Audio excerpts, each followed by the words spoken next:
Então, hoje a gente tem uma satisfação muito grande de trazer aqui a Cristina Toscano Fonseca, trazer modo de falar, né? A Cristina está lá em Minas Gerais, nós estamos aqui na Bahia, com algumas pessoas no auditório, outras online. A Cristina, que a Kika, é difícil, que ela é uma amiga nossa, a gente a vida toda sempre chamou de Kika, mas eu vou tentar falar Cristina, viu, para ser mais formal, viu? Ela vai trazer o título, o trabalho Diagnóstico da Citossomose, busca por testes mais acurados para monitoramento da infecção em humanos. Aqui que ela tem a graduação em Ciências Biológicas pela Universidade Federal de Minas Gerais, tem mestrado em Imunologia também pela UFMG e doutorado em Imunologia pela mesma instituição. E ela fez também o seu pós-doutorado lá na UFMG. Atualmente, ela é líder do grupo de pesquisa em Biologia e Imunologia de Doenças Infecciosas e Parasitárias, o BIP, do Instituto René Rachou, que é a Fiocruz Minas Gerais, e ela é docente permanente do Programa de Pós-Graduação em Ciências da Saúde do René Rachou, consultora científica da Plataforma de Citometria de Fluxo e membro do Núcleo de Ciência Aberta da Fiocruz Minas e do Comitê de Ética em Pesquisa envolvendo seres humanos também da Fiocruz Minas. Ela tem experiência na área de imunologia, com ênfase em imunologia celular e aplicada, e atua principalmente em imunobiologia da citossomose, interação xistosoma mansoni hospedeiro, imunorregulação, desenvolvimento e validação de vacinas e testes diagnósticos. E é justamente sobre os testes diagnósticos que ela vai trazer aqui para a gente hoje. Então, só para lembrar a todos que estão aqui presentes, principalmente os que estão online, a Kika vai ter cerca de 45, 50 minutos para fazer uma apresentação. Eu queria solicitar que todos permanecessem com microfone desligado, microfone e câmera desligado. E no final a gente abre para perguntas e comentários através do chat e intercalando com perguntas aqui da plateia também, tá? Kika, muito obrigado pela sua presença aqui. Ficamos muito felizes de você ter aceito nosso convite. E eu passo a palavra agora para você. Obrigada, Ricardo. Eu que estou muito feliz de estar aqui mesmo que virtualmente, né, na Fiocruz Bahia. Obviamente, eu preferiria estar pessoalmente e conhecer a Fiocruz Bahia, que até hoje eu não tive a oportunidade de ir pessoalmente, mas já é uma felicidade muito grande poder estar aqui para dividir com vocês os resultados de um projeto que a gente desenvolveu, pesquisadores aqui da Fiocruz Minas e do IOC, e que a gente já vem há algum tempo, né, Ricardo, tentando marcar uma data para essa apresentação, e ainda bem que deu certo. Então, agradeço muito a oportunidade de estar aqui com vocês hoje e estar vendo alguns amigos, né, entrando aí na sala para a gente poder conversar. Então, como eu tinha dito para vocês, né, eu vou apresentar os dados. Deixa eu passar pela tela, que eu acho que não está passando. Bom, eu vou apresentar os dados de um projeto que a gente começou em 2018. E esse projeto, na verdade, foi uma iniciativa de pesquisadores do grupo do FIOX, que é o Programa Translacional Esquistosomose da Fiocruz, e eu tive a honra de coordenar esse projeto e de poder trabalhar com vários pesquisadores que foram extremamente importantes para a gente poder alcançar os objetivos do projeto. Então, só para contextualizar, para quem não é da área da esquistosomose, quais foram as motivações que nos levaram a desenvolver esse projeto? Durante a Assembleia Mundial de Saúde de 2012, estabeleceu-se um objetivo de eliminar a esquistosomose. E o Brasil foi um dos países que se comprometeu com esse objetivo de eliminação da esquistosomose como um problema de saúde pública. E nessa resolução, né, essa resolução de eliminação, ela tem 3 objetivos. O primeiro objetivo é o controle da morbidade da doença. O segundo objetivo é a eliminação da esquistosomose como problema de saúde pública, que é definido como a redução para menos de 1% de casos de infecção alta, né, acima de 400 ovos por grama de fezes, e, eventualmente, a eliminação da transmissão da doença. Até 2020, a OMS tinha estabelecido como meta a eliminação da esquistossomose como problema de saúde pública em alguns países endêmicos, e essas metas foram revistas no ano de 2020, e as metas até 2030 agora incluem a eliminação da doença como problema de saúde pública em 100% dos países endêmicos, e a eliminação da transmissão em 32% dos países endêmicos até o ano de 2030. Então, nós temos um desafio grande pela frente. E como que nós estamos do ponto de vista epidemiológico, né? Esses dados da positividade de casos de esquistossomose no Brasil foram publicados no inquérito epidemiológico do Ministério em 2021, mostra que a grande maioria das regiões endêmicas para esquistossomose no Brasil apresentam taxas de positividade para a presença de ovos nas fezes abaixo de 5%.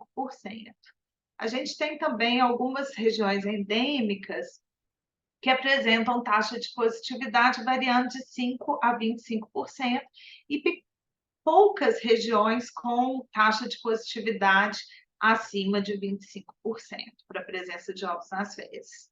Esses não são exatamente os indicadores que nos dão clareza de como nós estamos em relação ao alcance da meta de eliminação da esquistossomose como problema de saúde pública, mas ele já nos dá uma ideia de que é possível a gente alcançar esse objetivo. Quando a gente pensa em controlar e eliminar a esquistossomose, a gente tem que pensar em três campos de ação. O primeiro, talvez o mais importante dele, seria o fornecimento de água potável e saneamento básico nessas regiões endêmicas. Não menos importante também o monitoramento e o controle do hospedeiro intermediário na busca de interromper o ciclo da doença. Ao mesmo tempo, a importância do diagnóstico e tratamento dos indivíduos infectados. Então, como o tema daqui de hoje, a nossa área de atuação é o diagnóstico, essa vai ser a área que eu vou tentar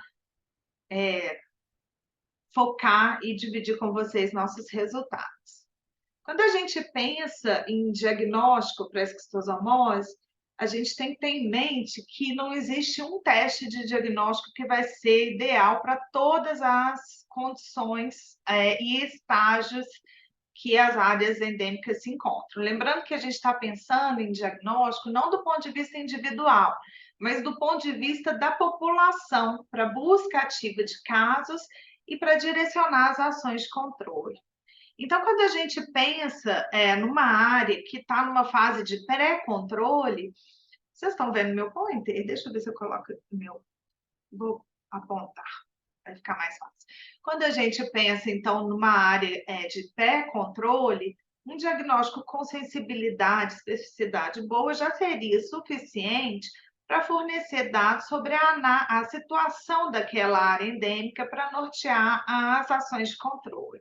À medida que a gente vai migrando de um estágio de pré-controle para um estágio de controle, onde a prevalência da doença vai diminuindo, a gente precisa ter testes mais sensíveis e específicos, e à medida que a gente vai migrando ainda mais para o estágio de eliminação da doença como problema de saúde pública, com prevalências baixas, a gente precisa, então, de testes cada vez mais sensíveis, para que a gente consiga detectar aqueles indivíduos que estão infectados com cargas muito baixas e que precisam ser tratados.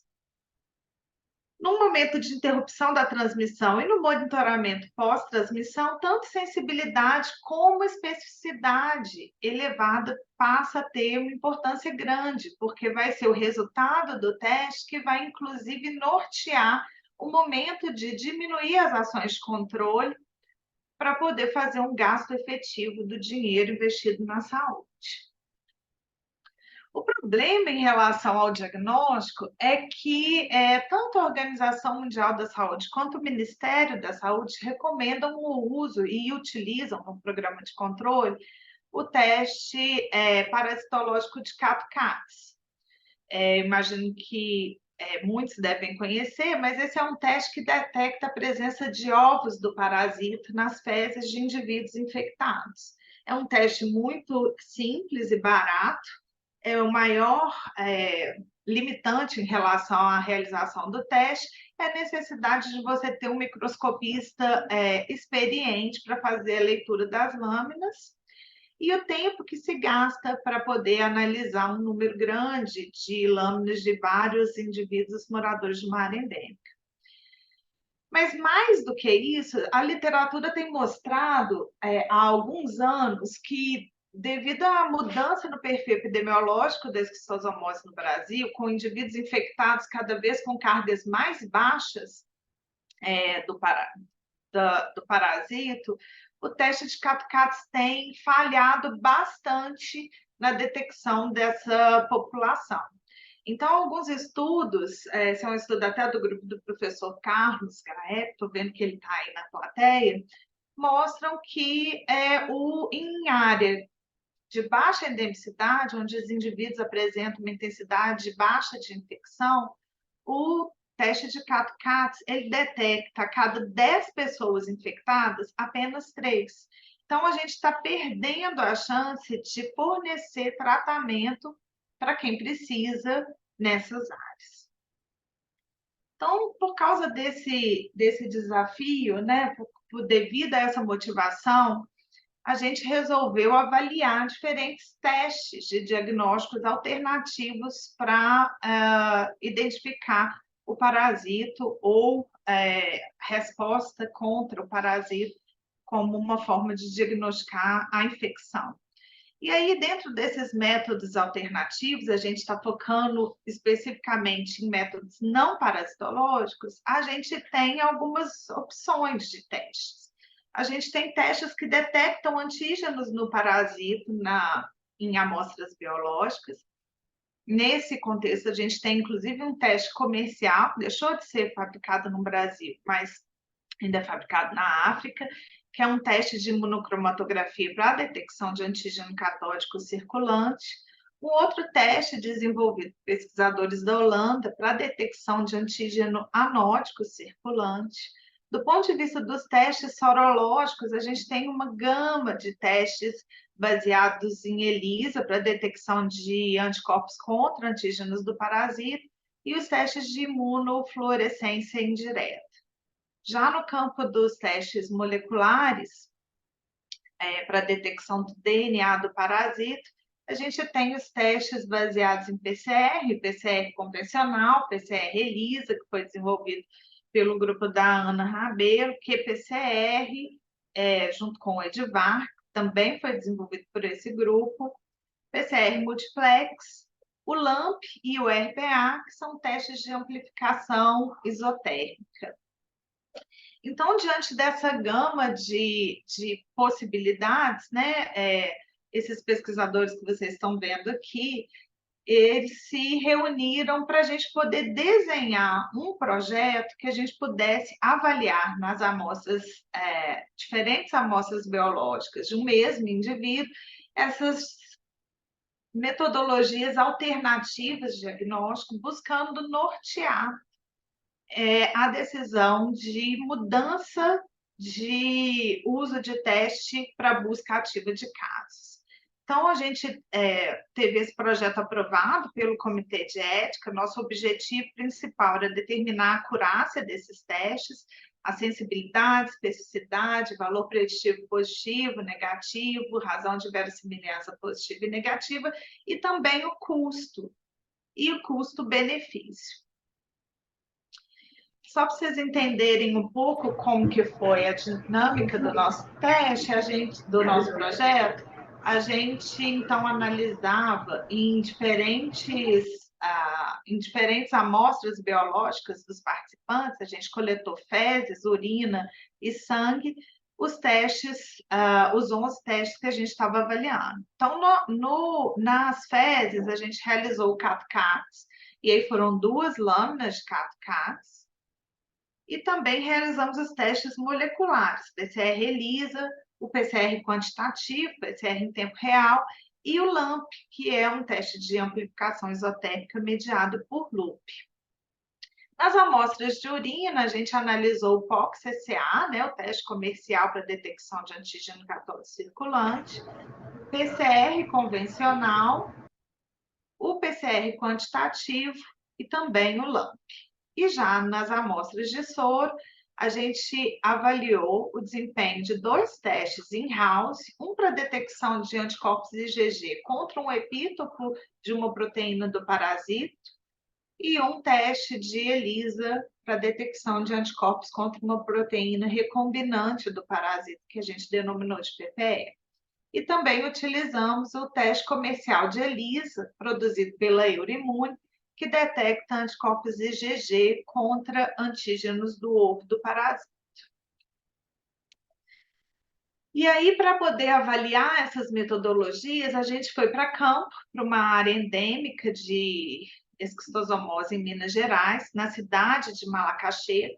Malacaxeta é uma cidade que fica no Vale do Mucuri, na região nordeste do estado de Minas Gerais, com uma população estimada em 18.776 habitantes, esses são dados de 2010, esse número agora já foi recentemente atualizado pelo Novo Censo.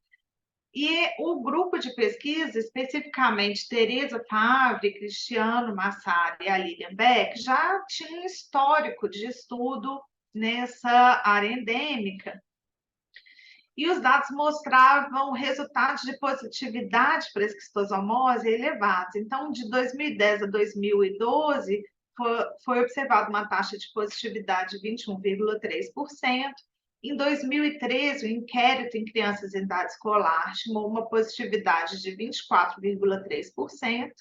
E aí, quando a gente começou a conversar com a Secretaria Municipal de Saúde para desenvolver o projeto lá, eles nos comunicaram que estavam observando vários casos novos de esquistosomose que eram notificados não dentro do programa, mas por hospitalização num bairro urbano de Malacaxeta, que era o bairro de Santa Rita. Então, para que a gente pudesse estimar o nosso N amostral, a gente solicitou que eles fizessem um inquérito para a gente poder saber a taxa de positividade, e eles avaliaram, então, a presença de ovos do parasita nas fezes de 100 moradores, dando uma taxa de positividade de 28,1%. Então, com base nesses dados, a gente, então, estimou o nosso N amostral. Então, o bairro de Santa Rita ele tem 1.421 residentes. A gente estimou o nosso N amostral baseado no número de residentes, na positividade da esquistosomose e no teste de diagnóstico com a menor sensibilidade dentre aqueles que a gente ia aplicar. Então, a gente chegou no N de 410 participantes, já somando, né, uma estimativa de perda de segmento de 20%.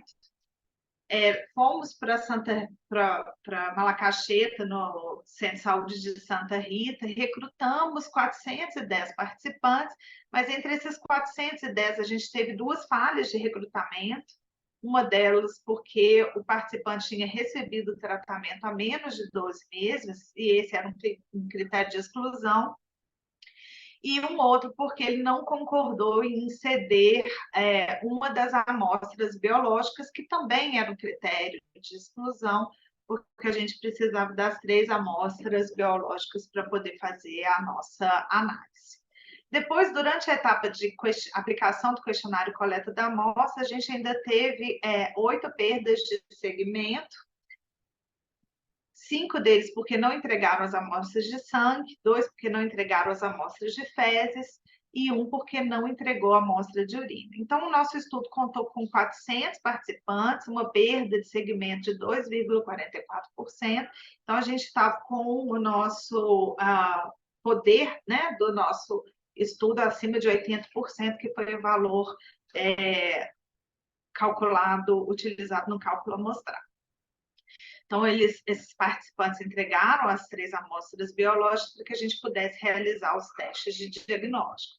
Então, aqui só algumas imagens, né, do nosso trabalho lá em Malacacheta. Algumas etapas foram feitas lá, então, toda etapa de coleta de amostra, a realização do CAT-CATS e a leitura das lâminas, o processamento de sangue para obtenção do soro, a realização da análise química da urina e do teste point of care, e o manejo da urina e das fezes para futura extração de DNA e realização dos testes.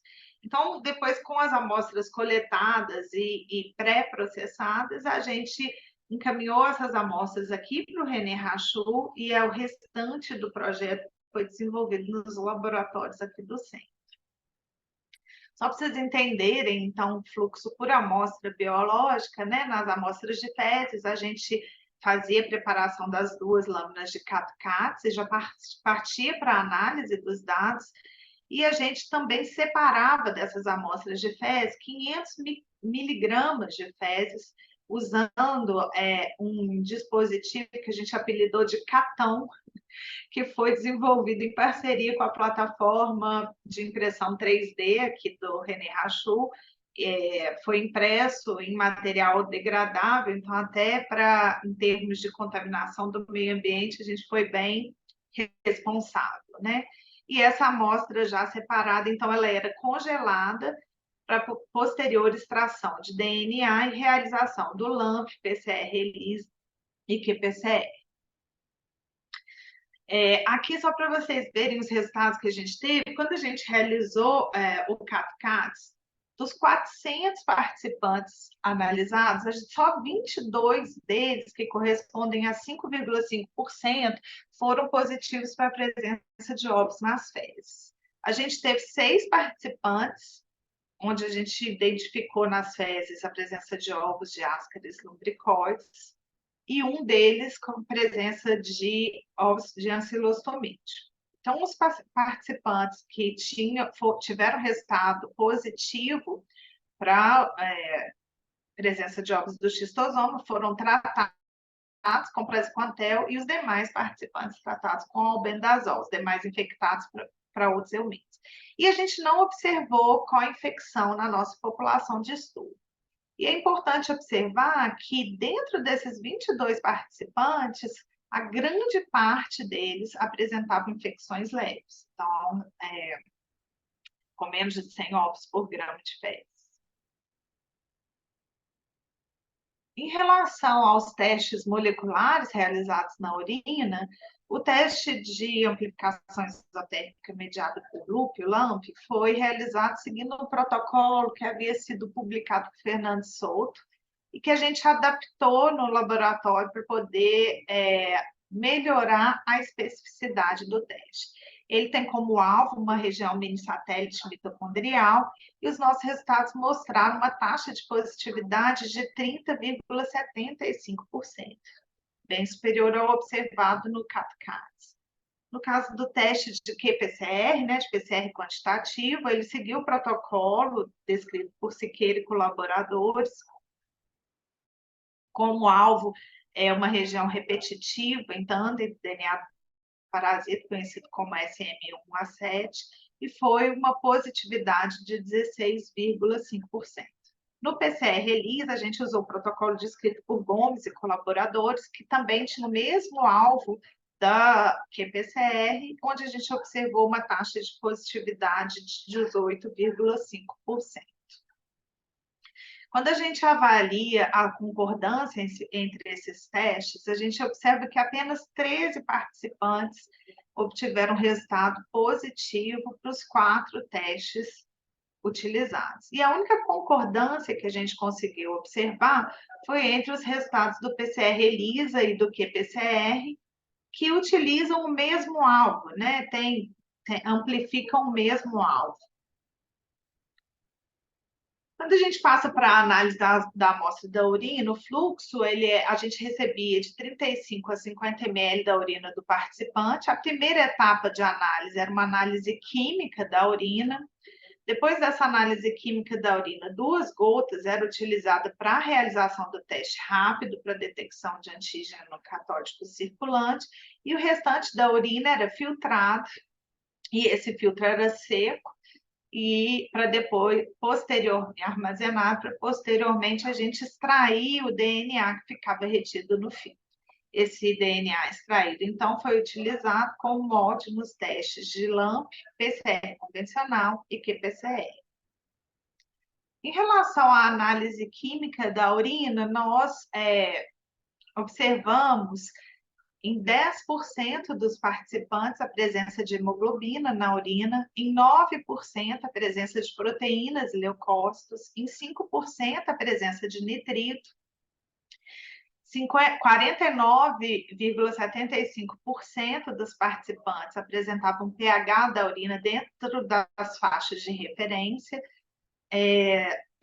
aproximadamente 13%, um pH mais básico, e 36% um pH mais ácido. Quando a gente vai para a análise do teste de POC-CCA, esse teste ele pode dar 3 desfechos distintos. O primeiro deles é a gente ter apenas a banda controle acesa e a banda teste negativa, o que significa que o indivíduo não possui antígeno circulante na sua urina. No caso específico do nosso estudo, os resultados negativos corresponderam a 69,5%.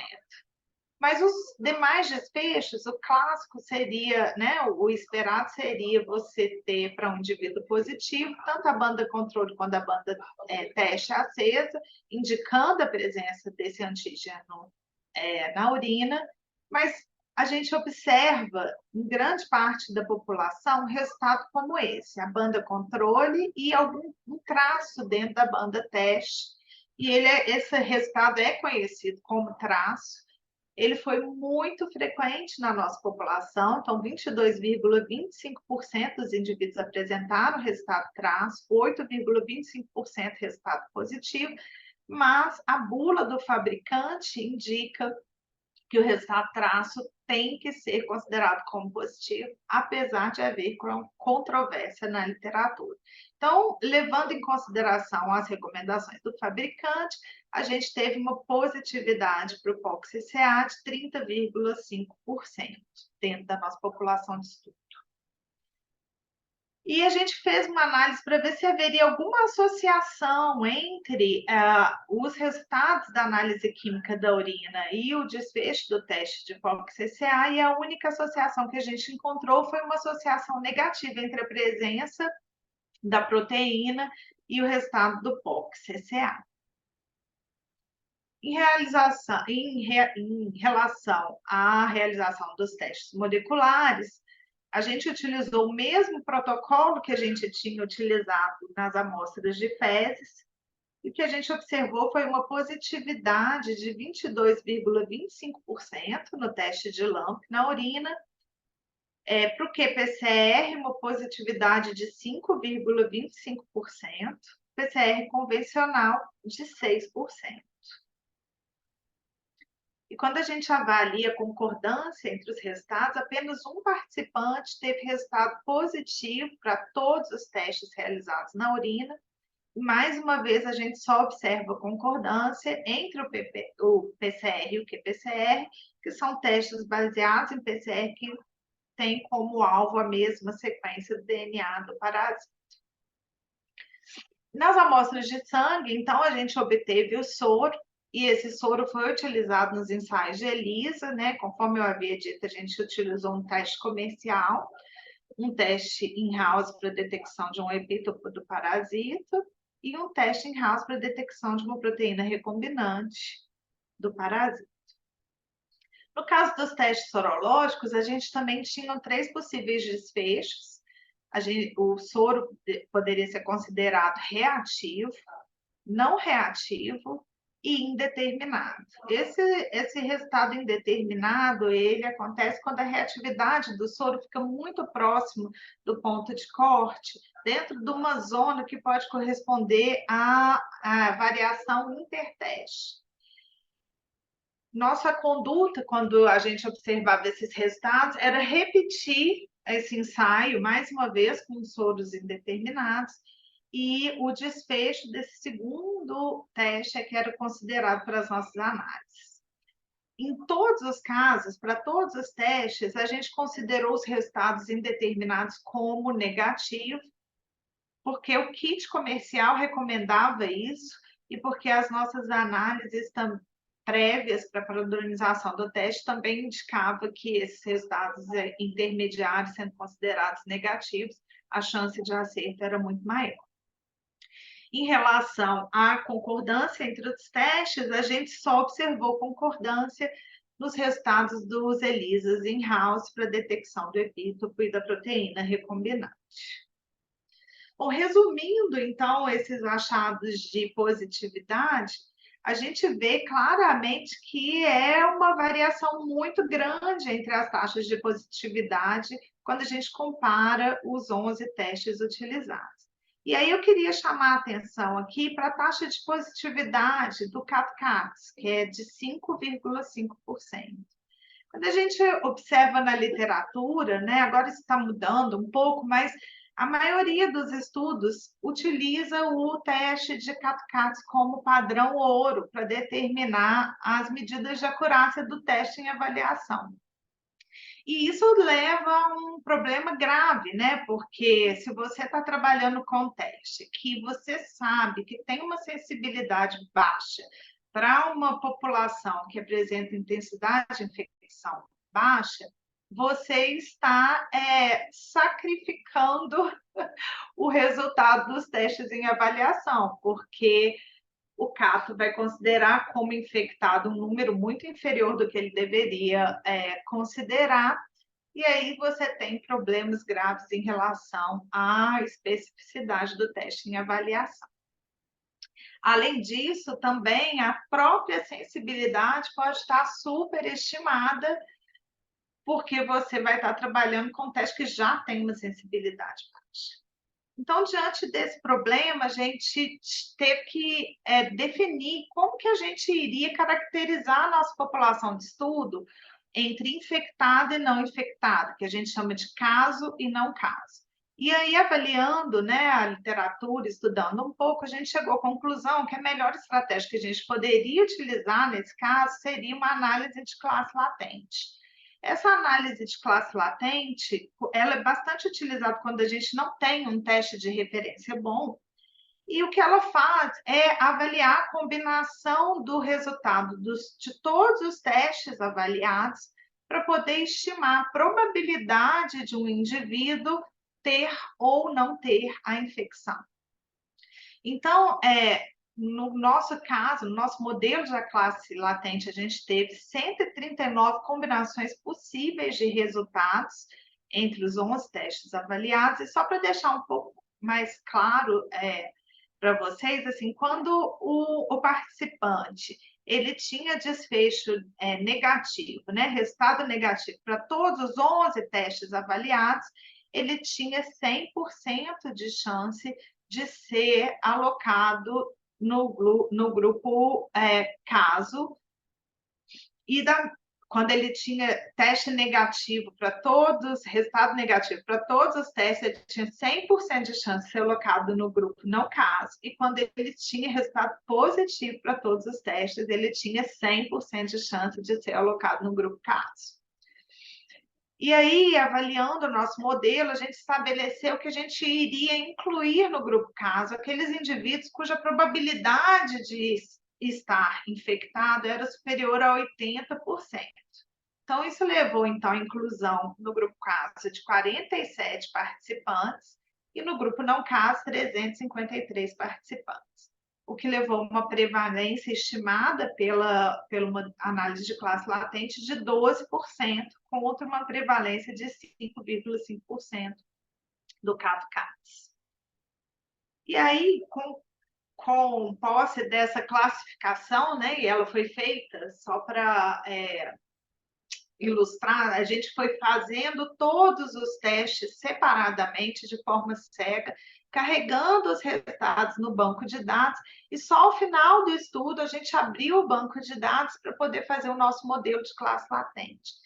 Então, ao final do estudo, quando a gente estabeleceu o nosso modelo, a gente podia agora avaliar as medidas de acurácia dos diferentes testes diagnósticos.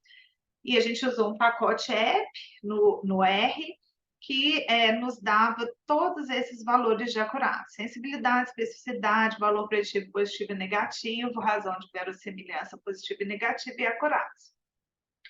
Eu vou detalhar aqui os valores de sensibilidade, especificidade e acurácia, mas esses resultados estão publicados e estão disponíveis para quem tiver interesse. Então, só chamar atenção para alguns resultados. Quando a gente observa o resultado do CAT-CATS, a gente vê que a gente teve uma sensibilidade abaixo de 40% e uma alta especificidade, 99%, corroborando os resultados que a gente vê na literatura em áreas de baixa endemicidade. No caso dos testes moleculares baseados em PCR, né, realizados nas amostras de fezes, a gente observou os valores mais altos de acurácia e valores altos de sensibilidade e especificidade, tanto no qPCR como no PCR-ELISA. Quando a gente vai para os testes moleculares utilizando a amostra de urina, a gente observa as menores sensibilidades entre os 11 testes avaliados. E isso foi uma surpresa, né? O racional por trás do uso da amostra de urina, ele tinha a ver com a demonstração na literatura que era possível detectar material genético do Schistosoma mansoni na urina, mesmo o parasita sendo um parasita intestinal, sanguíneo intestinal. E a urina é uma amostra menos invasiva.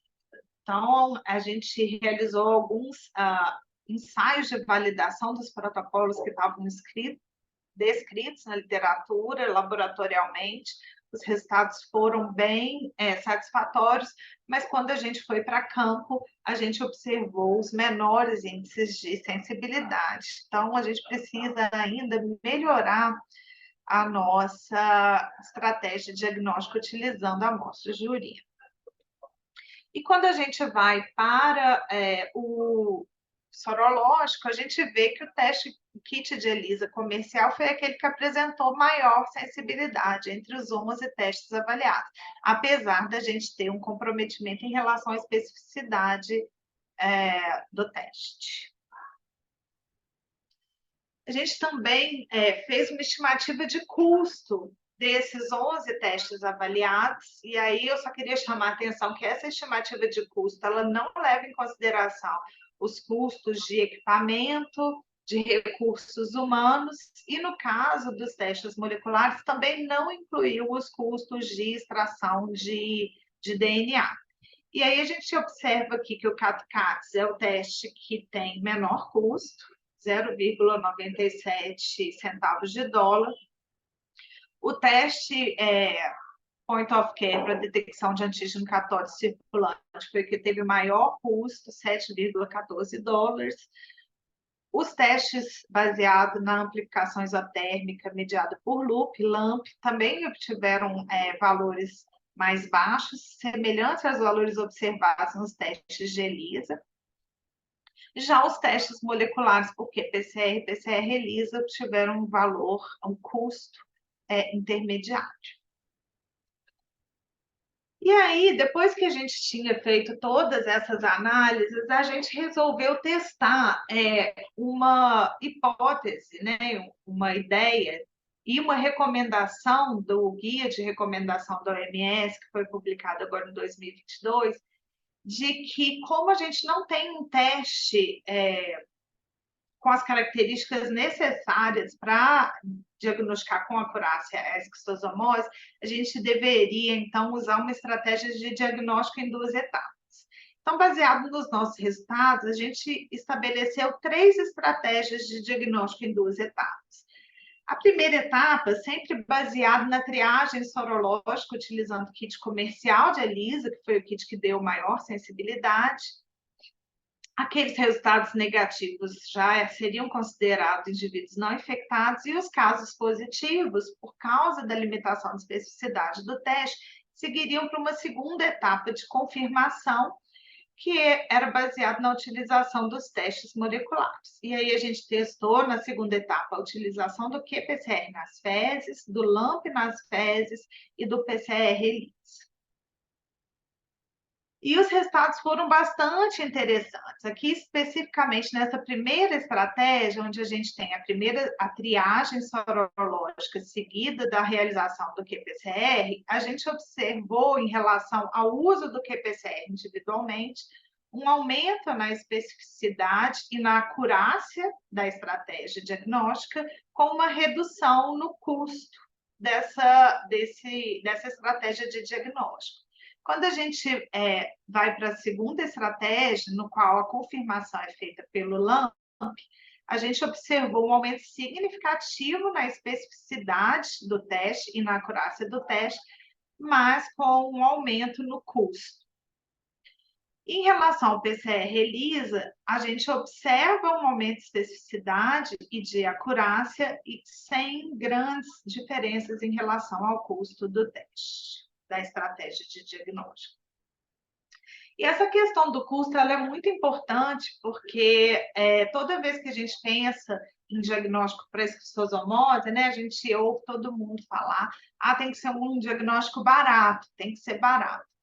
E, na verdade, se a gente for olhar para o custo da doença no Brasil, um estudo feito com dados de 2015, publicado em 2019, estima um gasto de 41,7 milhões de dólares em custos da doença, sendo que a maior parte deles relacionada a custos indiretos, inclusive perda de qualidade de vida e produtividade.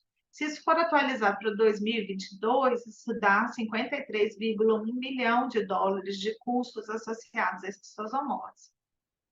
Então, mesmo que haja, a princípio, um custo maior na estratégia de diagnóstico usado nos programas de controle, a longo prazo, isso gera uma economia financeira significativa, inclusive com internações devido a complicações, consequências da infecção não tratada precocemente, além de melhorar os aspectos de saúde e aspectos sociais da população afetada. E à medida que a demanda pelo teste diagnóstico aumenta, a gente espera ter uma diminuição do custo do mesmo. Então, como conclusão desse trabalho, a gente conclui que é possível alcançar elevadas taxas de especificidade e sensibilidade associadas a custos menores quando a gente utiliza a combinação de duas estratégias, dois testes de diagnóstico. E isso pode contribuir para alcançar a meta da OMS de eliminar a esquistossomose como problema de saúde pública. Os dados, né, desse projeto eles foram publicados em 2022 e estão disponíveis para quem tiver interesse de avaliar com mais cuidado, né, e ler os outros resultados que eu não tive tempo de apresentar aqui. Esse QR Code direciona vocês para uma pasta onde tem o artigo disponível. Agora, apesar da gente ter tido um resultado bem animador, a gente ainda tem uma série de desafios em relação ao uso na prática, né, dessas estratégias para diagnóstico. O primeiro deles diz respeito à necessidade da gente ter testes comerciais, né? Exceto o POC, CCA e o ELISA comercial, os demais testes foram testes in-house, desenvolvidos e validados, né, padronizados aqui pelos pesquisadores do René Rachot. Então, a gente precisa que os laboratórios públicos, né, de imunobiológicos, eles protagonizem o desenvolvimento desses testes para que ele possa ser produzido em boas práticas de manufatura e estar disponível para o SUS. Além disso, a gente tem alguns desafios em relação à otimização da etapa pré-analítica de extração de DNA, tanto para os testes de fezes, quanto para o teste usando amostras de urina.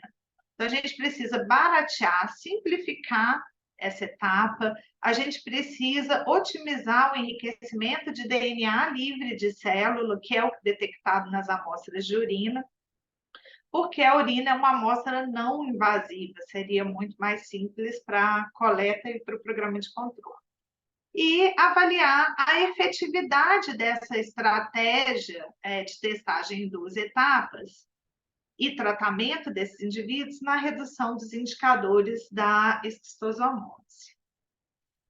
Então, a gente continua, né, buscando criar cada vez mais evidências que possam nortear o Ministério da Saúde na escolha das estratégias para serem utilizadas no programa de controle. Recentemente, a gente foi financiado no edital do programa Inova, pesquisa clínica em esquistossomose.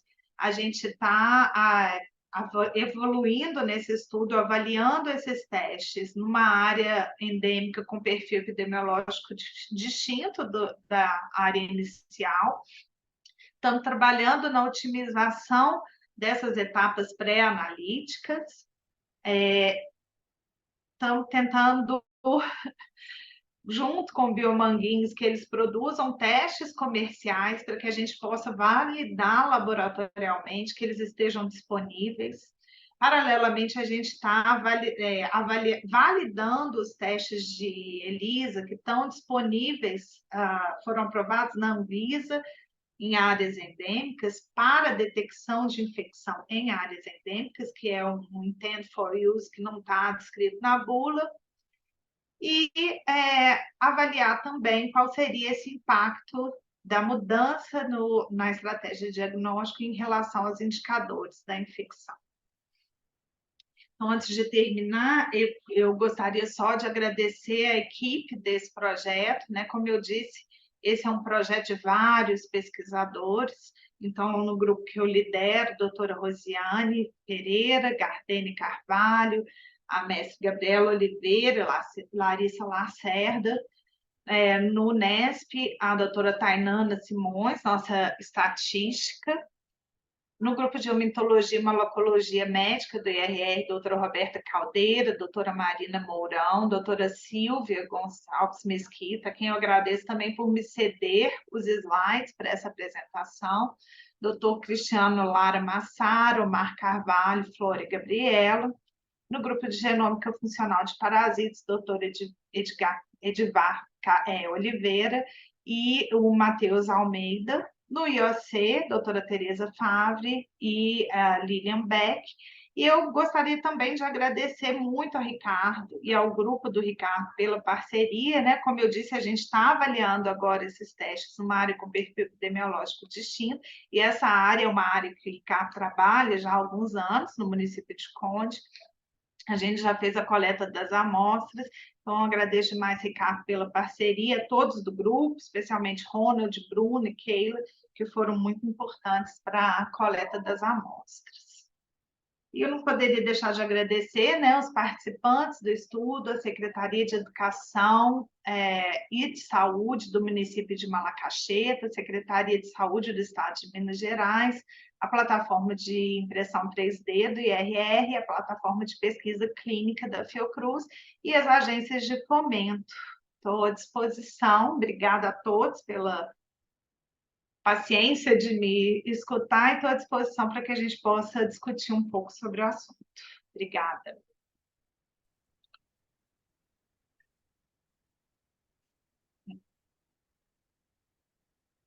Obrigado, Kika. Foi excelente sua apresentação. Temos várias pessoas aqui online, várias pessoas aqui também no auditório presencial. Eu acho que enquanto as pessoas vão digitando aí, eu posso começar, talvez, nossa discussão, Kika. Fiquei muito feliz de ver essas... Na verdade, eu já conhecia, né, boa parte desses resultados, mas bom ver sobre o seu olhar, sobre a atenção que você traz para a gente. Uma questão que eu trago, Kika, que eu acho que a gente já discutiu, talvez em algum momento, mas vale a pena a gente trazer essa discussão. Esse processo em 2 etapas, usando a ELISA comercial como o primeiro o ponto de partida. você tem esse dado nesse momento dessa população de macaxeira e você está ampliando isso para uma população endêmica, historicamente endêmica. Você tem um dado preliminar já sobre o comportamento da Elisa comercial na Bom, população historicamente endêmica ou em alguma outra? Ou o que é que você acha? Que o que eu imagino é que a gente vai achar um monte, 100% de positivo, e aí talvez, enfim, comenta um pouco é, sobre isso e... sim. Ricardo, na verdade, assim, eu tenho os dados de positividade. A gente está fazendo para a Conde o mesmo desenho que a gente fez para Malacacheta, né? A gente está avaliando os testes separadamente, sem avaliar quem é realmente caso e não caso, né? Então, não sei te dizer se o teste está acertando, mas você tem toda a razão. O teste comercial de ELISA na população de Conde, a positividade é muito grande, muito grande. Quase todo mundo reage entre os indivíduos que a gente está participando, está avaliando, né? Mas aí outras soluções vão chegar certamente e de repente pensar em duas etapas, mas combinado a depender, de repente, da, É, na da índole do verdade, estado, assim, né? eu não comentei na apresentação, eu vou aproveitar a oportunidade da sua pergunta para comentar uma coisa que é muito importante, que às vezes a gente nem pensa quando a gente não está na produção, né? Esses testes de ELISA que estão disponíveis, todos eles são baseados no uso de extrato bruto do parasita. E do ponto de vista de escalonar a produção desses testes, isso é bastante difícil. Você tem uma variação muito grande entre lotes do seu antígeno e você tem uma limitação em termos de escalar a produção. Então, por mais que esse tenha sido hoje o teste que a gente viu que deu melhor sensibilidade em área endêmica de baixa endemicidade, né? A gente sabe que para escalonar para nível de Brasil, a gente vai precisar de um teste de ELISA baseado em antígenos recombinantes. Eu não chamei atenção no resultado, mas os resultados que a gente viu com antígeno recombinante com peptídeo sintético, a gente vê que a sensibilidade cai e muito quando a gente sai de um complexo antigênico para antígenos mais definidos. Então, eu acho que a gente precisa agora pensar em antígenos recombinantes que possam ser usados em combinação no teste sorológico, e aí a gente vai precisar avaliar, né? Tudo é hipótese, não sei se vai funcionar. Estou vendo o comentário do Carlos aqui no chat, que ele está bastante desanimado com esses kits comerciais. Ele avaliou o kit da Nova Lisa e a especificidade muito baixa, né? Uhum. Realmente é um problema do Elisa, Carlos, você tem toda a razão. A gente tem que duas pessoas já inscritas aqui, o Mittermeier e o Leonardo, e enquanto quem está aqui online, eu recomendo, quando a gente está fazendo a pergunta, que já vá digitando sua dúvida, sua pergunta para a gente fazer. Mitter. Bom, eu fiz questão de vir para aqui presencial, mas depois liguei meu celular, porque eu fiquei muito feliz em ver. Primeiro, parabéns, Cris, pela sua apresentação, muito didática. Eu vou fazer alguns comentários científicos depois. Mas fiquei muito feliz em ver aqui, eu espero que eu possa vê-los também no Mediprop, a Ana Coutinho, o Carlos Graef, o Zé Roberto Machado, vários colegas, o Fernando Bezerra do Ceará, né, essa turma toda aí que eu não vi no simpósio de exosomose e estava muito ansioso em encontrá-los aqui, esperando que a reunião do programa de exosomose fosse feita aqui durante o Mediprop, mas infelizmente não foi possível. Bom, em primeiro lugar, Cris, eu, eu acho que na hora de pensar no teste, eu entendo que a exosomose, a gente tem observado, ela tem, com a transição demográfica, ela tem feito, vamos dizer assim, uma reemergência e emergência nas grandes metrópoles. Por que eu falo isso? Porque Salvador tinha exosomose lá em 1908, quando o Pirajá fez o primeiro diagnóstico. E nós estamos encontrando agora aqui dentro de Salvador a exosomose em vários lugares que o Pirajá talvez tenha examinado os pacientes e novos lugares que surgiram por conta da transição demográfica com a criação de comunidades vivendo em situação de vulnerabilidade social muito grande. Então, a gente tem encontrado uma prevalência de 1,5%, 2%, em vários bairros aqui de Salvador, na Lagoa da Paixão, no Pirajá, Saramandaia, né? Bate-Facho agora. Então, nós temos encontrado. Então, mostrando, e aí, como você disse, uma prevalência baixa e carga parasitária baixa, o que leva um desafio de ter testes com sensibilidade para detectar pessoas positivas, onde você tem baixa prevalência e com baixa intensidade de infecção. É curioso, eu gostaria talvez de ouvir seu comentário. Por exemplo, todos os congressos americanos que eu vou todo ano, estou indo agora em Chicago, eles mostram que o POC-CCA funciona bem, né, quando eles estão testando lá na África, né, com uma prevalência, uma acessibilidade, especificidade, então, melhor do que nós temos encontrado aqui. Então, a minha pergunta é, será se é uma questão de como esses testes foram manufaturados, a gente teve esses problemas de alguns testes que eram montados aqui no Brasil, será se estão fazendo se o teste que foi desenvolvido lá atrás, com cepas da África, né, talvez tenha um perfil antigênico um pouquinho diferente das cepas que nós temos aqui, né? A gente tem visto, por exemplo, situações em que você encontra perfil genético híbrido, às vezes, entre S. mansoni e S. hematóbio, por exemplo.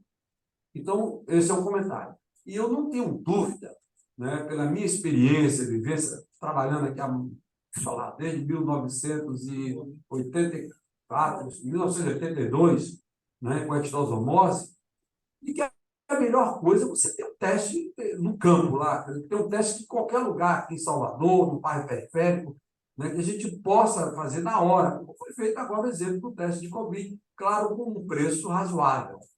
Porque eu me preocupo, por exemplo, não sei se quando vocês fizeram os cálculos dos testes, se vocês levarem em consideração o tempo da mão de obra, se calcularam o custo do salário das pessoas, porque isso é uma coisa que tem que ser levada em consideração quando eu calculo o custo. Né? Mas, eu compro um teste desse valor, mas se eu faço na Fiocruz é isso. Mas você conta o custo da energia, do espaço físico, quanto custa uma hora de um técnico aqui da Fiocruz. Bom, dito isso, eu acho que a minha sugestão é que eu espero que a gente possa, com os mais jovens, cada vez mais buscar antígenos aqui nossos, desenvolver testes rápidos, tipo o próprio POC-CCA, produzido lá por Biomanguiros. Eu acho que essa é a nossa saída, porque eu lembro que o professor Prata dizia que se quer controlar a extosomose, treine um cara e bote um microscópio em cada cidade que você vai controlar a extosomose. Ele dizia isso. Eu acho que, não sei, talvez até ele tenha razão. Mas eu acho que precisamos desenvolver teste rápido na urina, porque esses testes todos com fezes é complicado. E o Cato-Cates também, eu sinto muito, eu quero fazer uma defesa do Cato-Cates, que ele não é bom para você fazer, talvez, o diagnóstico. Mas ele é um teste que é interessante para a gente ter uma ideia de intensidade de infecção. Isso é um outro olhar. Ok? Obrigado. Obrigado, Vitor. Fica. Obrigada, Mitemar. Eu não estou conseguindo, está tão pequenininha que não estou conseguindo te enxergar na tela. Mas. Bom te ver, Mitemar. Obrigada pelas suas considerações, né? Realmente, assim, o POC-CCA foi uma grande frustração para a gente, né, Mitemar? A gente tinha uma esperança grande que a gente tivesse um teste sensível, específico e point of care que facilitaria muito a sua realização onde necessário, né? E rápido também. Agora, realmente os resultados do Brasil são bem decepcionantes, né? Tudo que você pontuou pode explicar, né, a questão da fabricação aqui. Ele, inclusive, deixou de ser fabricado, né? A fabricação foi interrompida em relação ao controle de qualidade. Mas eu acho que também a questão da qualidade do monoclonal. Eu nem sei se eu deveria estar falando isso aqui, mas a qualidade do monoclonal ela é extremamente relevante para o desfecho do teste, né? E a gente vê em vários relatos que infecções urinárias dão reatividade cruzada, né? Será que não está reconhecendo algum antígeno bacteriano, porque a proteína é recombinante para produzir um monoclonal? Eu fico me perguntando sobre isso. Agora, o ideal seria realmente a gente ter testes descentralizados, né? Mas Mesmo na COVID, a gente avaliou que a gente fez um estudo para avaliar os testes de diagnóstico para COVID e os testes point of care também, mesmo os moleculares, a gente tem point of care baseado em LAMP, eles perdem um pouco em sensibilidade em relação aos testes centralizados, né? Eu acho que é o preço que a gente tem que pagar. E aí eu entro no seu terceiro ponto que você comentou em relação a custo, que isso é uma coisa que a gente precisa ainda amadurecer e aprender dentro desse projeto, que é a questão da estimativa de custo, benefício e custo-efetividade, né, do teste. São análises mais complexas do que a nossa capacidade hoje, a gente vai ter que fazer uma parceria com alguém que tem experiência nesse tipo de análise. Nos nossos levantamentos de custo, a gente não considerou recurso humano, equipamento, foi só, e você tem toda a razão, é até injusto com o POC, já que eles estão dentro de um sistema, né, de qualidade, importação de reagentes, era de se esperar que ficasse um pouco mais caro. Mas foi uma tentativa da gente conseguir enxergar qual que seria a grande diferença em relação ao custo entre esses testes, mas a gente ainda precisa aperfeiçoar essa análise com certeza. Obrigada pelas suas considerações. Fica, a gente tem dois comentários aqui no chat. Um deles do Carlos Graef, ele comenta sobre a restrição que ele tem sobre o uso de classes latentes, e ele fala sobre a importância de fazer análise de subclasses por carga parasitária. Eu já vou emendar com a pergunta da Denise Matos, que ela fala sobre a questão de criação de kits compostos por múltiplas proteínas recombinantes. Você poderia comentar, então, esses dois comentários, e depois a gente vem aqui para a pergunta do Léo. Tá. Então, a primeira coisa em relação à análise de classe latente, realmente ela tem suas limitações, né? Ela é baseada naquele conjunto de dados daquele momento, e o resultado do modelo vai ser diferente em relação a outros dados que podem ser coletados em outra população. Caso tenha razão, essa é uma limitação da LCA. A gente estudou bastante, Carlos, LCA, inclusive quais eram as premissas para você poder realizar uma LCA e ter confiança no seu modelo. Entre elas, o número de testes. Então, tem muitos, tem alguns trabalhos que usam a LCA para teste de referência, mas não levam em consideração essas premissas, então usam poucos testes.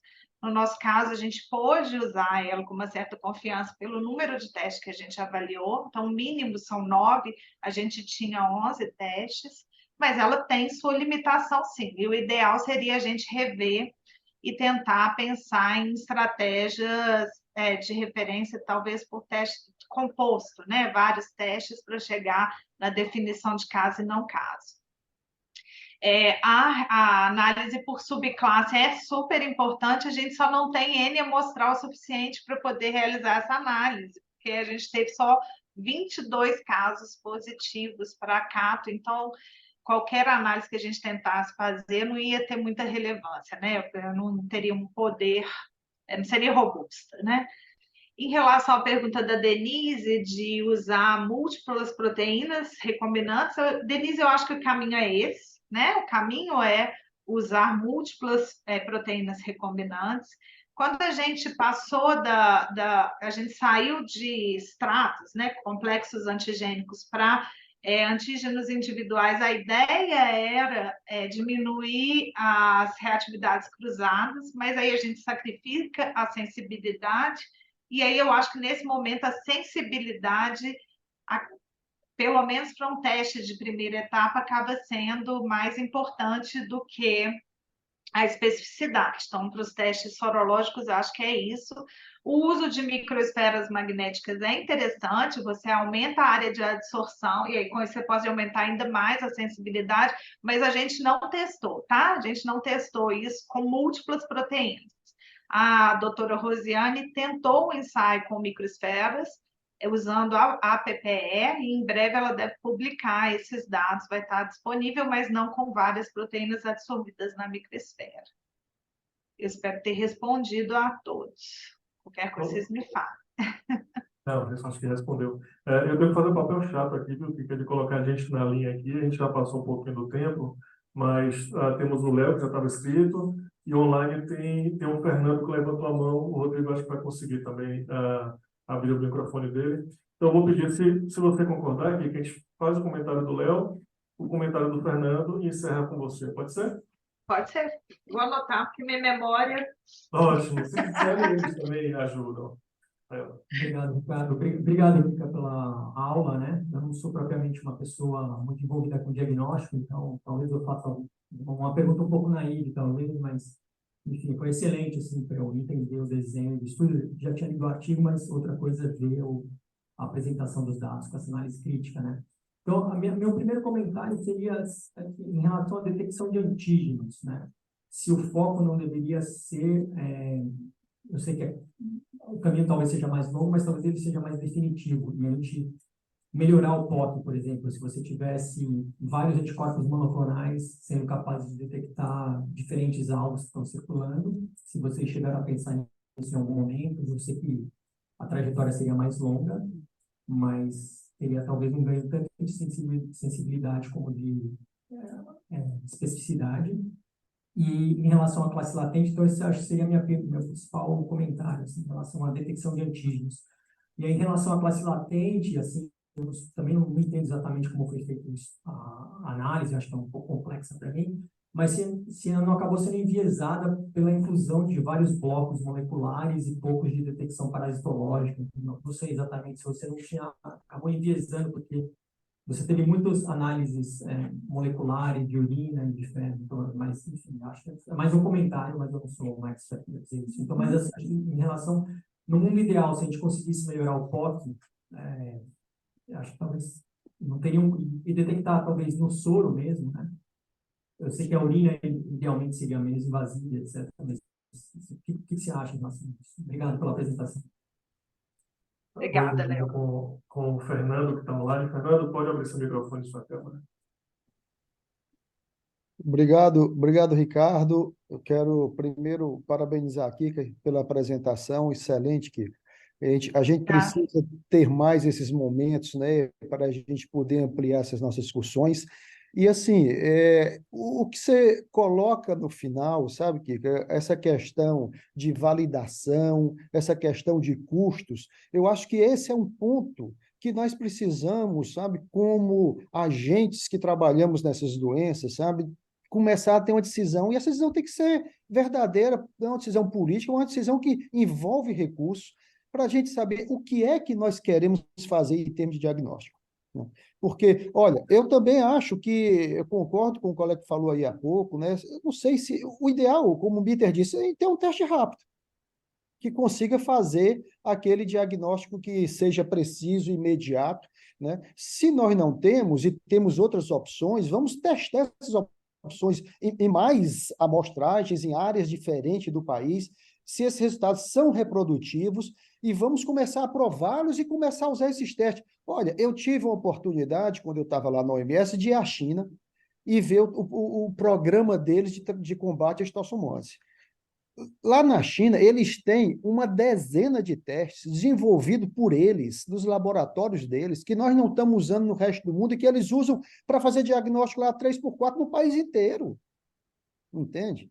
Então, assim, se nós precisamos ultrapassar esse ponto, porque nós temos que pensar que nós tratamos uma doença em que a nossa medicação só mata por volta de 85% dos vermes por aí. Okay? E aí, por exemplo, eu estou com um projeto agora lá em Sergipe, que nós estamos propondo uma metodologia diferente de tratamento da estossomose, e aí eu tenho um grande desafio. Como é que eu vou saber se isso funciona para eu avaliar depois de tratar, se eu conseguir diminuir essa carga parasitária ou não? Entende? Eu preciso de métodos mais sensíveis para isso, né? E que métodos é que eu vou utilizar? Né? Até depois eu quero conversar contigo, que eu conversei com a Rafa, e a gente fazia algumas sorologias também, entende? Então, assim, tem um grupo hoje grande que está trabalhando teste rápido, inclusive com CAA, que é uma expectativa que era para ser lançada esse ano, talvez ano que vem, né, para outros testes rápidos, né? O CCA, nós vimos que em áreas de alta ele funciona bem, e que é por isso que funciona na África, né? O questionamento é, como o Mitter disse muito bem, cepas africanas usadas em área de baixa endemicidade no Brasil dá resultados diferentes, como nós tivemos, né? Então, eu acho que nós temos, desculpa, Ricardo, eu não quero mais me estender, mas parabenizar aqui, quer dizer, olha, nós precisamos tomar decisões, e as decisões é para aonde que nós vamos caminhar, certo? Muito obrigado, gente. Um abraço a todos. Obrigado, Fernando. Vamos encerrar então com a fala da Kika, respondendo ao Léo e ao Fernando. Obrigada, Fernando. Obrigada, Léo, pelas considerações. Se eu esquecer alguma coisa, por favor, vocês me cutuquem, tá? Primeira coisa em relação ao comentário do Léo de detecção de antígeno, né, Léo? Se você for pensar do ponto de vista, quando você fala em ser definitivo, é porque você está detectando a- a- uma parte do parasita, né? A presença de antígenos do parasita. O POC, a gente tem uma questão de que, à medida que a intensidade da infecção diminui, a sensibilidade dele cai, porque, em teoria, a gente teria menos antígenos disponíveis para serem capturados. E aí você está dando a sugestão da gente testar a captura de vários antígenos, né? E é uma proposta interessante, precisa ser avaliada. O William Castro, lá da UFOP, você conhece? Ele estava trabalhando num projeto para poder avaliar quais são as proteínas do xistosoma que estão circulando no paciente, né? No sangue do paciente. Na verdade, ele vai usar soro e vai depletar albumina e imunoglobulina para poder conseguir avaliar essas proteínas. Então, seria interessante esse resultado para você construir anticorpos monoclonais contra aquilo que está circulando, para tentar sobrepor essa limitação do POC-CCA. Mas aí a gente continua tendo que pensar na qualidade dos imunobiológicos para serem utilizados nesse teste, né? E avaliar para ver na vida real se realmente a gente vai ter um ganho quando a gente captura vários antígenos ao invés de um só. Em relação à LCA, né, de estar enviesando o resultado, porque a gente utilizou vários testes moleculares, eu acho que essa impressão pode ser dada, né, porque a gente tem uma contribuição de mais testes moleculares do que outros tipos de teste, mas eles são independentes, né? Eles entram dentro do critério da premissa de LCA, de você estar avaliando testes independentes, ou porque usam amostras biológicas distintas, ou porque usam metodologias distintas. E eu não acho que ele tenha enviesado, porque quando a gente olha para os testes moleculares na urina, os resultados não são bons, né? Então, não acho que a gente tenha sofrido com esse viés, não, do uso da análise de classe latente. Mas vou depois voltar e olhar os dados com lupa para poder enxergar sobre essa perspectiva, mas acho que não. Em relação ao que o Fernando comentou, né, da questão do custo, realmente eu acho que a gente precisa rever esse paradigma, né, de que um teste precisa ser barato. No mundo ideal, a gente gostaria de um teste descentralizado, barato e extremamente acurado. Mas não necessariamente o teste precisa ser barato e ele não precisa ser um só, né? A gente pode pensar em implementar testes diferentes a partir em áreas com diferentes perfis epidemiológicos, a partir dos dados, das evidências que a gente gera em relação ao uso desses testes em diferentes perfis. A gente sabe que o teste ele varia muito se você está numa área com alta prevalência ou baixa prevalência da doença. E isso foi um comentário, Fernando, uma vez, até conversando com o Sérgio do Ministério, ele falou assim, você me falou uma coisa uma vez que você me fez pensar. Eu falei que o teste tinha que ser barato, que os moleculares não poderiam ser aplicados. Eu falei com ele, mas por que que tem que ser barato, né? Por quê? Porque se a gente for olhar só para o custo do teste, a gente vai ficar preso sem sair do lugar, porque o CapCats não tem como competir com ele é muito barato. Mas ele não resolve o nosso problema. Então, a gente precisa ter a coragem de gastar um pouco mais no diagnóstico para não gastar depois com internação, com perda econômica por perda precoce de um indivíduo produtivo, com déficit cognitivo nas crianças afetadas. Então, a gente precisa enfrentar esse paradigma, mudar o paradigma em relação ao diagnóstico, e a gente precisa fazer com o que a gente tem agora e sempre buscar aperfeiçoar para chegar naquele teste que tem as características ideais e um preço cada vez mais barato. Então, são esses os comentários que eu queria fazer. Eu não sei se eu pontuei tudo, Fernando. Eu acho que cobriu bastante, viu, Kika? Agradeço bastante. Eu queria, infelizmente, isso aqui é uma sessão científica, a gente só tem 1 hora, tem a limitação de tempo que a gente está gravando, vai botar no YouTube, mas certamente a gente vai ter a oportunidade de conversar e discutir muito mais sobre isso. Tem o Meditrop, tem a reunião de fioxisto, tem o próprio simpósio de xisto, e tem as férias também, que vocês podem vir aqui para a Bahia também, todo mundo, né? Vem passear aqui que a gente pode conversar também, viu? Então, agradeço a todos que estavam presentes aqui hoje na nossa sessão científica, presencialmente, os que estão online, muitos colegas queridos aqui online, muitos amigos queridos. Esperamos, então, a quem venha para a Bahia aqui daqui a alguns dias, para o Meditalk, para a gente se encontrar aqui. Lembrando a todos que essa aula, essa sessão científica que foi gravada, vai estar no nosso canal da Fiocruz Bahia, lá no YouTube, a partir de segunda-feira. Então, a gente pode voltar lá e se deliciar com essa aula da Kika. Kika, mais uma vez, muito obrigado, viu, pela sua presença. Eu que agradeço, Ricardo. Foi um prazer estar com vocês aqui nessa manhã. Obrigada. Obrigado a você. Tchau, tchau, gente. Bom final de semana.